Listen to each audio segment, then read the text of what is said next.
How's it going, Renegades, and welcome back. If you're new here, my name's Dusty Mac, and I react to your favorite movies, TV shows, and now music, and I give my honest and highest opinion on them. Let me just start off by saying thank you. Thank you so very much for just the overflowing amount of support and subscribers that came from my last video for REN. There's no words. I mean, I spent like 3 hours today going through and responding to all the comments. Most of the comments were just so kind and understanding, and going through, I think I had like 140 comments when I was doing it. Most everybody was very supportive and understanding, and I think that is what the Renegade fan base is just a support system for each other, because I learned a lot about Ren's medical issues and just his story through the comments. Just this amazing artist who was sidelined by all these misdiagnoses and the psychosis. I have neuroses, not psychosis, so thanks for telling me which one is which. I wasn't prepared for that, and I'm acting like I got 1 million subscribers.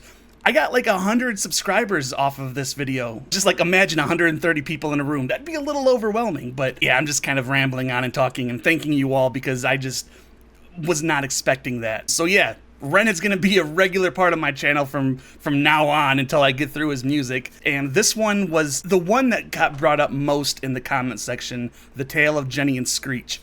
I was going to do the Money Game trilogy, but this one was, I think, had the most requests. So this week will be The Tale of Jenny and Screech, and the next time I'm able to do one of these, it will be the Money Game trilogy. So yeah, I guess if you guys like this reaction and want to keep seeing more just like it, please make sure you hit that like button for the algorithm and subscribe and hit that little bell in the corner because it'll tell you when my next video comes out, which is usually every Monday, Wednesday, and Friday. And I also do some bonus videos just like this and don't ever stream. And if you guys want to support the channel financially, the Patreon and everything else is down below. And with the Patreon, you're going to get my TV show reactions a week or weeks before the YouTube audience. So if any of that interests you, please go check that out. If not, they'll be up on YouTube eventually. And now I guess without any further ado, let's go ahead and jump into my next adventure down the rabbit hole. This one is REN, The Tale of Jenny and Screech. Let's do it. And as always, I got some gamer subs, and I will be talking over lyrics as you all love, so. Let's turn this up a little bit.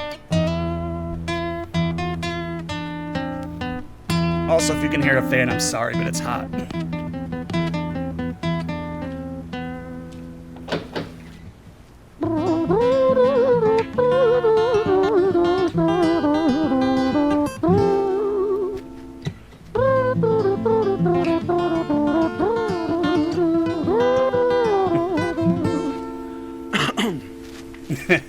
I like that he... See, I'm already pausing.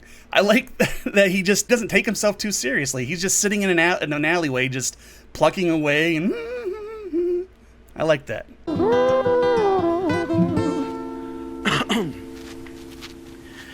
It was a quiet, dark night in an empty street somewhere in London City.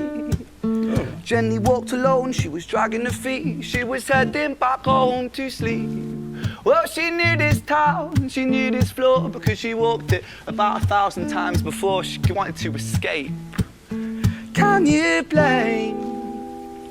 Well, on the very same night, in a different place, there walked this hooded young youth by the name of James. He was 14 years old and out of his brain. He'd been smoking ganja with the boys. James, he grew up to be a kid of the street. His mates called him Screech. He was quick on his feet. He was a liar, a thief. At 14 years old, the devil had set his sights on his soul.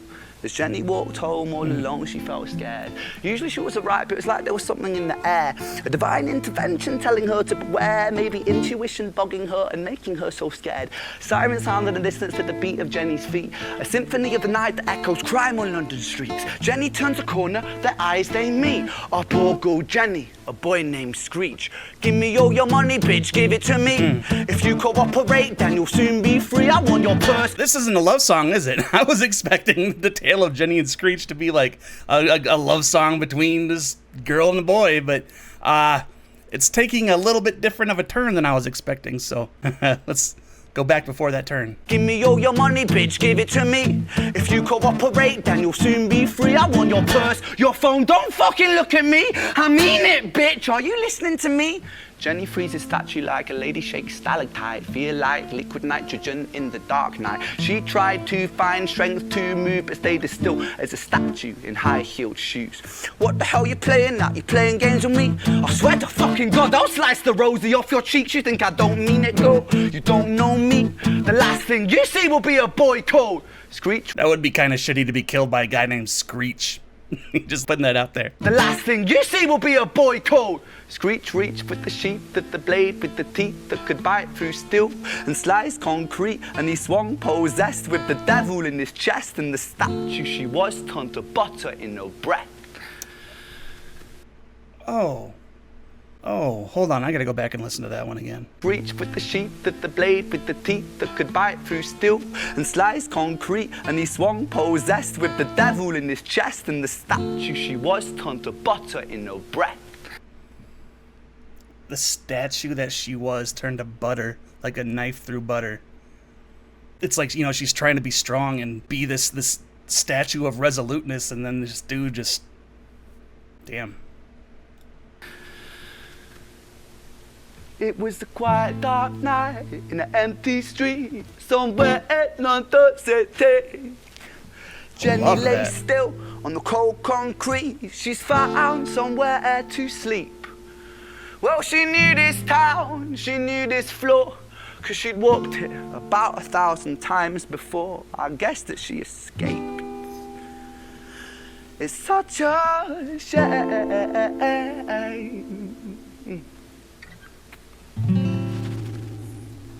I don't know why it went 2 times there, sorry. The place that she walked 1,000 times before, and then she finally found a place to rest. That's interesting because, like, there's times where, you know, like when you're not feeling the greatest and you have these thoughts going through your head, you think about death a lot. And at some point you wonder, like, what's the last thing you're going to look at? You know, like, is it going to be sitting down in my chair, or is it going to be like walking outside like Jenny? Is it going to be just in an alleyway, the same alley she's walked down 1,000 times? That's going to be the last thing she sees. And I love that guitar too. Already it feels so much different than the last song. Excuse me.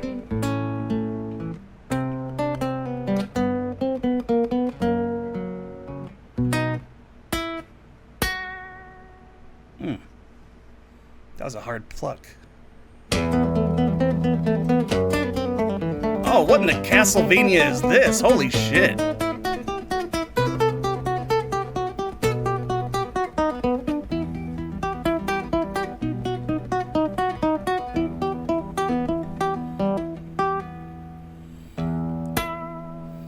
Just realized that the last song he was wearing, I think it was like a college football jumper, and now he's wearing a Dallas Cowboys jumper. I don't know if that has anything to do with the song, but, you know, go sports.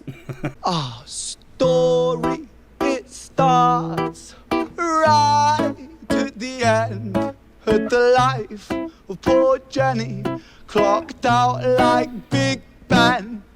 Dear Screech, dear boy, where did he go? He melted into the black night just like snow. Patrick, man, let me in, please open the door. I think I fucked up, Patrick, really fucked up, man, I'm not sure. I got crazy, left this lady lying still on the floor. I think I killed her, Patrick, come on, man, I can't knock no more. But Screech kept on knocking till his knuckles became sore. But there's no sign of Patrick down at number 54.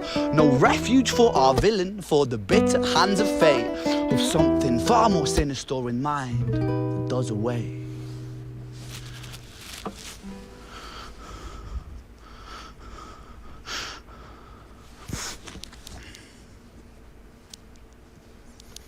Hey, babe, you in? Nah, nothing really, I'm just a bit tired, listen. Can I swing around yours for a few moments? I just really miss you, babe. What the fuck do you mean you're busy? You fucking bitch! For fuck's sakes!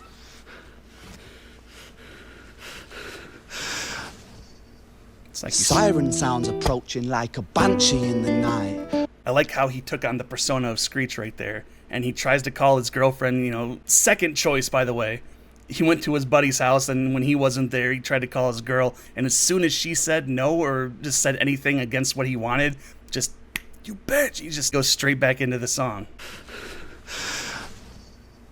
Siren sounds approaching like a banshee in the night. The shrill cry of justice cutting like the sharpest knife. But Screech was never one to run, not one to miss a fight. One hand upon his blade, he turned to face the blue lights. Come on then, you fucking cunts, let's fucking have you then. I am Screech, I'm the boss, I'm the ender of men. You think that uniform you're wearing means that you own these streets? These are my fucking streets, and they call me fucking Screech. That's interesting. He has nowhere else to go. He hears those sirens going, and then he just gets that persona like, let's go, these are my streets, and then he's just back into that song. Richard was an officer who stood at 6'3", working London on the night shift. What he didn't think he'd see was a boy running at him like an animal possessed. With no time to hesitate, he fired 4 bullets at Screech's chest. Ooh.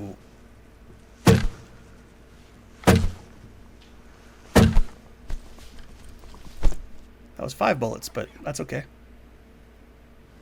Was it 4? I might have miscounted. Story, it ends right to the I start. love this camera angle. Young Screech and poor Jenny lying 1 street apart. An officer shaken by the boy that he claimed. 2 bodies lay lifeless. And it's such a shame.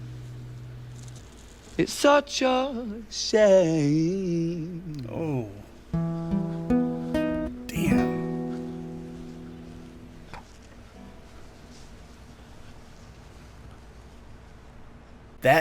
The ending to the Screech part, just the way that he was able to use his guitar as that gun, very fucking clever. That and then the cameraman just taking those bullets, and then it falls at that angle, and he just kind of kneels down and finishes the song. I really don't know what's more impressive sometimes, the camera work and the overall cinematography and art of the video itself, or the music. Like, the amount of time and effort he takes for both is astonishing.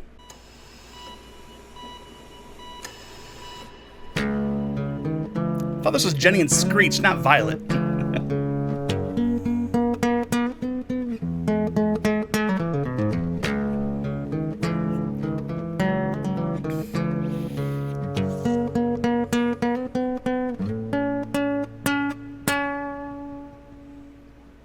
He likes those. Ding! This feels very like medieval, like going to a REN fair, if you will.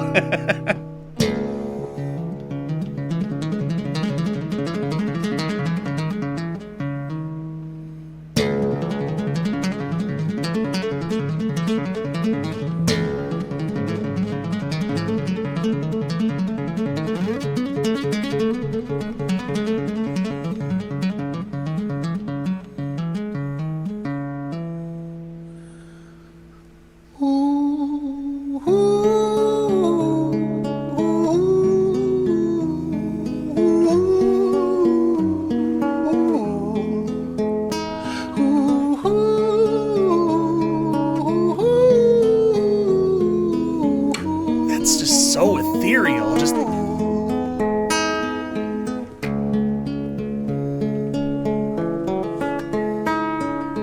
London City, far from pretty, 2005. A lady down in Paddington is fighting just to stay alive. Rhythmic beats and bloodstained sheets, Our Lady weeps, she's tired and frail. To set the scene, we must rewind the hands of time for Violet's tale. Is that Screech's mom, maybe? Oh, God, I love how he does that. It's like the passage of time. It's what it feels like.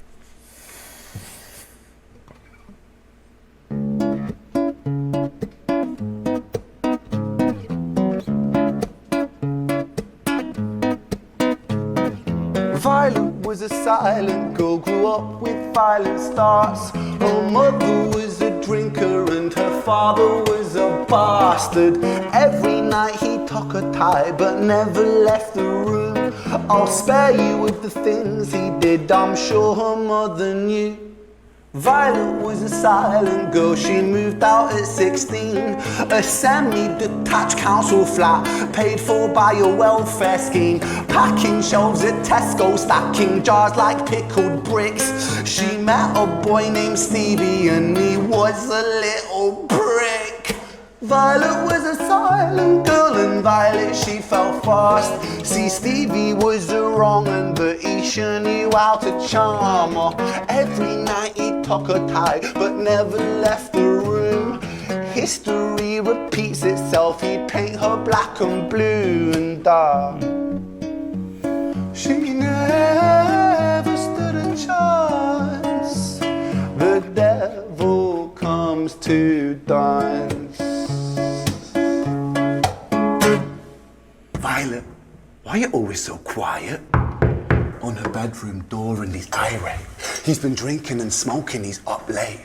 And he stands by her bedside, she shakes, but her eyes stay shut. You fucking slut, I know you're up. And he pinches her eyelids and folds them up. Violet, why are you lying to me, Violet? She stays silent, things turn violent. That's the sound of his fists when they fall like a crashing pilot. Hit like hailstones, one to the collarbone, full force, full blown, blood's black bone, crack, knick, knack, paddywhack, one to the jaw when the tooth spat, detached fist connects and disconnects a bone. A quick deflect to misdirect the blow, but nonetheless his punches met her throat. Such a mess he's left her bruised and broke. Violet, why you always so silent, Violet? I didn't want to stop until this part was done because I was just enraptured in what the story was, but I have to go back and listen to those bars again. To the jaw when the tooth spat, detached fist connects and disconnects a bone. A quick deflect to misdirect the blow, but nonetheless his punches met her throat. Such a mess he's left her bruised and broke. Violet, why you always so silent, Violet? Why you such a little liar, Violet? Do you think I want to do this, Violet? In character, she stays silent. Well, say something, Violet. Silence. Fucking say something, Violet. Silence. Wait. Say something, Violet. Not one word. She stays quiet.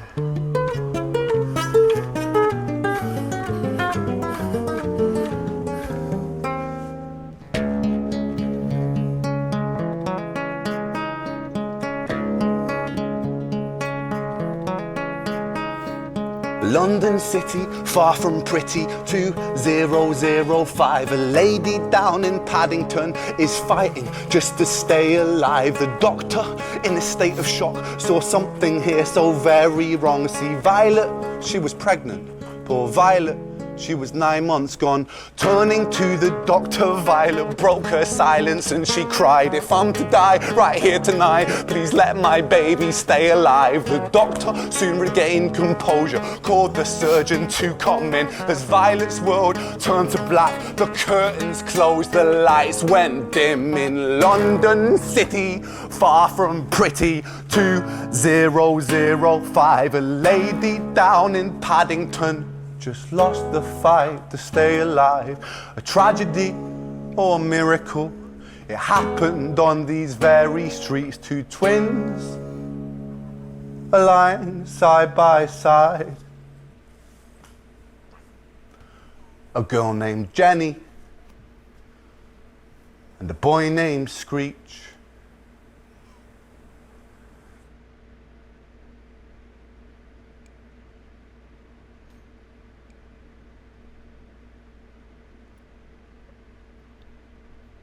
Oh, I don't like that. I mean, I love that, but... Alright, let's talk about it. Alright, everybody, that was REN's The Tale of Jenny and Screech. And Violet. He could have just called that song Violet, and it would have just made all the sense. I was not ready for that song at all. the hell can I even say about that? I love that it was a story told in 3 parts. I was a little bit right that Violet was the mother of Screech, or did I say Jenny? One of the two. But she was the mother of all 2 of them, of both of them. See, I'm kind of flustered right now, so I'm trying to get my thoughts in order. So the story of Jenny is she's living her life day by day by day, doing the same basic thing, going down the same path every single day, not knowing that one day that would be the last time she walked down that path, and that would be the time that she dies. She knew this town, she knew this floor, because she walked it about 1,000 times before. Yeah, it's so familiar to her. It's like everything is the same, you know? Everything is chaotic and it changes all the time, but if you're in a small enough spot like Jenny is, you're just going to work, you're coming home, you're going to work, you're coming home. It doesn't ever really stop. And there's just a few moments in that bubble of a life that Jenny lives that will drastically change it forever. And give me all your money, bitch, give it to me. Right there, she turns a corner and she is met with the thing that will change her life forever, the thing that will change both of their lives forever, not knowing that they're twins. She tried to find strength to move, but stayed as still as a statue in high-heeled shoes. Also kind of resonates with Violet. You know, Violet stayed silent. She wouldn't talk. She wouldn't fight back, and she ends up getting beat. And Jenny, she gets frozen. You know, she can't move, and then she gets stabbed. It's crazy how tragedy can seem to repeat itself. It's such a shame. That singing too, just out of nowhere, that falsetto that he hits, and the staccato, just you can feel the emotion that he's putting into the song. Without his conviction to sing these lyrics, it wouldn't work. But he's just putting his all into them, and it's fucking amazing. Now with Screech, again, it's almost like a medieval tone. It's almost like an intermission for a story, getting you back in.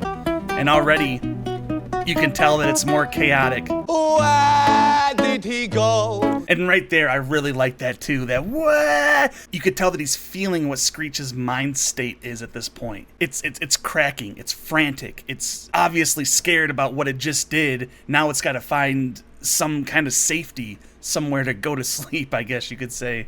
Just like Jenny was feeling. I love this part. Because right there, he is Screech.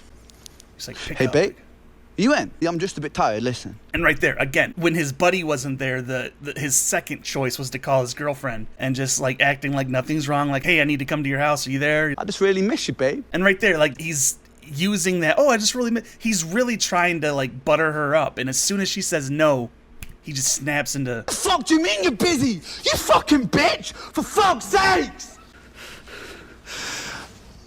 And he composes himself instantly to go back into the storyteller that he is. He's no longer Screech here, he's Ren. The shrill cry of justice cutting like the and now sharpest knife. The cops are coming in on him. And even when his back is against the wall and they're coming for him, he knows they're coming for him, he still doesn't relent. What he does is just like faces them and tells them to come get him, basically. Come on then, you fucking cunts, let's fucking have you then. These are my fucking streets, and they call me fucking Screech.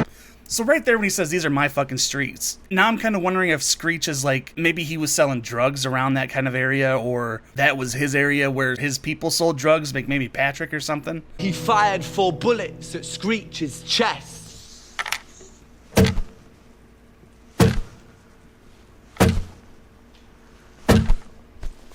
It was 4, my bad. But damn, I loved the way that he uses the guitar as a gun. Not only does he like do the doo, but he points it at the camera, and it does, for all intents and purposes, it becomes a gun. It looks just like he's firing at us.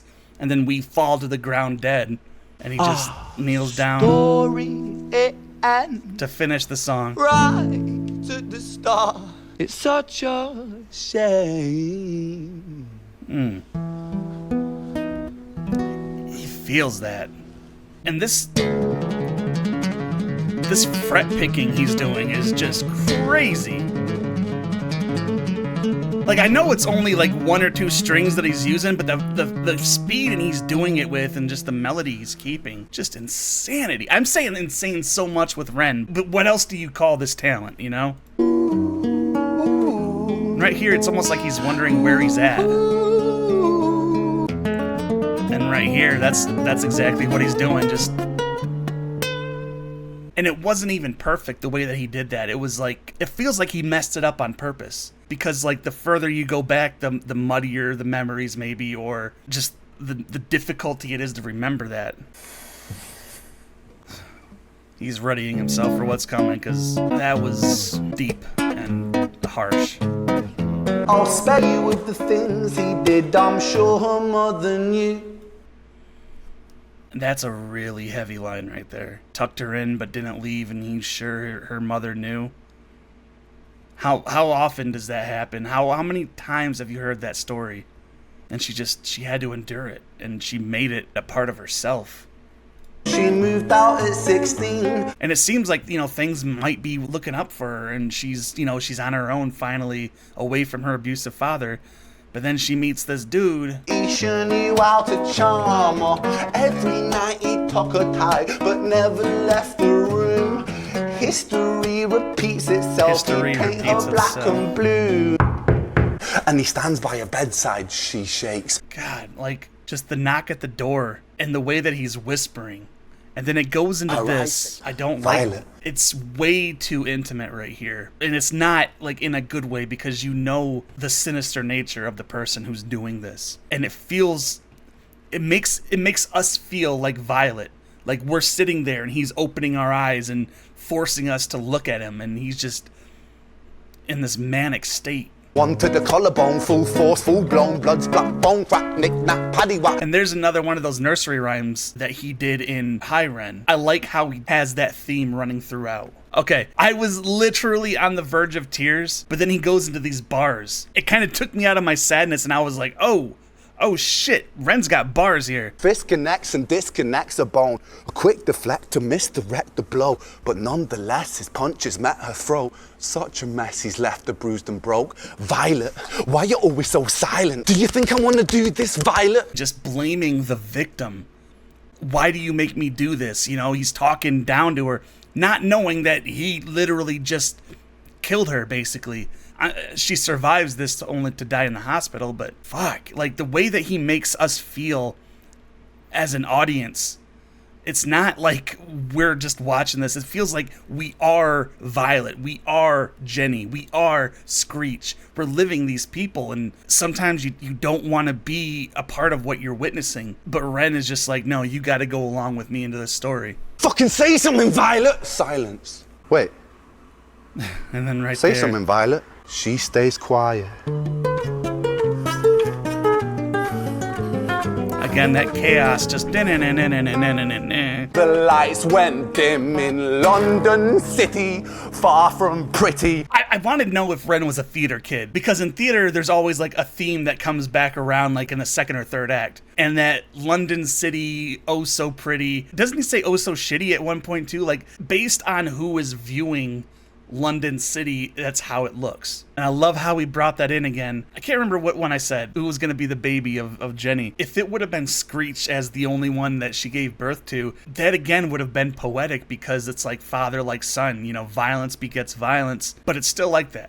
It's still father like son, except they didn't know each other, and he ends up killing his own sister. And I like how it holds on black for like a good solid 10 seconds.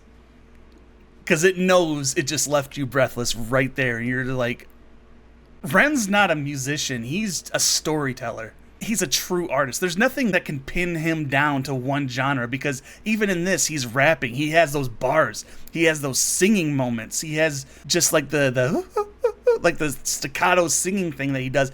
And he's just wailing on that guitar, like doing some like crazy shit on the neck of it. And it's like, watching Ren isn't like watching a music video. It's experiencing a story. It's life-changing. This was amazing. This reminds me of a song. It's a really old song now, but it's called "The Tide" by the Spill Canvas. Beautiful song. You guys should definitely go listen to. But it's a story of these three kids, not about violence or whatever, but about abandonment. And I can imagine that's what Violet felt. Abandoned by her mother, abused by her father, so abandoned by him. Then when she finally finds love in this boy, he does the same thing that her father does, even worse. This was a masterpiece, especially the takes. Like, this is all one take. Are you serious? All one take? And this one especially, because it starts in a hospital bed and it ends down an alley. And he walks throughout this hospital, and especially he uses the environment in his song. Why are you always so quiet? Do you want to build a snowman, Violet? No, he's been drinking and smoking. He's up late, and he stands by her bedside. She shakes. But see, like, he's moving all around the set. He's not just staying in one spot. Like, even when he's in one spot, he uses the entire environment. You fucking slut! You can feel like that's her in her bed right there, just turning around, and instantly she's there. Do you think I want to do this, Violet? In character, she stays silent. And that's a theatrical performance right there. That's why I feel like Ren was a theater kid when he was younger. To be walking, going up the stairs, around the, all this movement is one take. Not only just the one take with the camera, but the one take with the song. Because you could definitely, now that I know that he's doing this live, basically, you can hear, especially when he's yelling, it kind of peaks out. That's because he's live. He's doing that shit now. Just impressive as hell. And then we find out, like I said, at the very end, she's pregnant. Now, here's the sad part. It has to be with the boy she found, right? Like, it's not her father. I guess it's a little bit open to that, where because she was 9 months pregnant. We don't know the time frame, but it literally could be from her father or from this boy, and both options are terrible because they're both abusive pieces of shit, but she just has to stay silent to live, and that's fucking sad. I don't know what else to say with this. This is such a fucking good song. No, this isn't a good song. This is a great story. That's what it is. It's not a song. This is a story. And I really appreciated this one. So, again, thank you. I got so many recommendations from the comments, so I've got a list of Ren songs to go through. And so far, it's 2 for 2 because goddamn. So everybody, thank you so very much for joining me and for recommending me all these Ren songs. It's going to take me a while to get through them, but I will get through them because I want to listen to more of this guy's story and see more of how he lays his soul on the record, because he puts everything into this, and you can definitely tell. Not even just the singing, but the performance art of it. It's impressive as shit. So anyway, guys, thank you so very much for your thoughts, your comments, subscribing. All of that means so much to me. The Renegade fandom is amazing, and I'm glad to be a part of it now. So anyway, guys, thank you so very much. You know I love and appreciate every single one of you. And remember, if you're going to go outside, wear that mask. Don't be an ass. And I will see you all next time with my next Ren reaction. Take it easy, guys.